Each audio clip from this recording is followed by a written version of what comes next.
Panibagong anti-Apple bill ang naisisulong sa Senado upang maparusahan ang mga politikong nakikialam sa pamamahagi ng ayuda sa mga nangangailangan.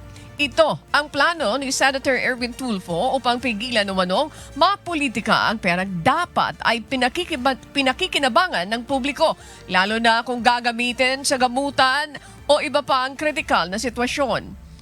Kasunod na rin ito ng probisyong inaprubahan ni Pangulong Ferdinand Marcos Jr. sa pagsasabatas ng 2026 national budget.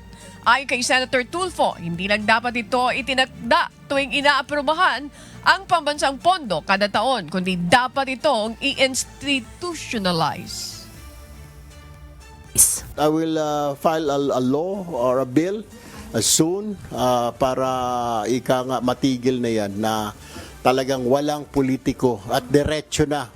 Ang gagawin na lang, dapat naman talaga, dapat ganun ang pagkaintindi ko. Bakit mo bibigyan yung politiko ng AIX? Bakit mo bibigyan siya ng MAIP? You don't, di ba? Padiretsuhin mo yung tao mo, yung constituent mo, o dumiretso yung constituent sa DSWD.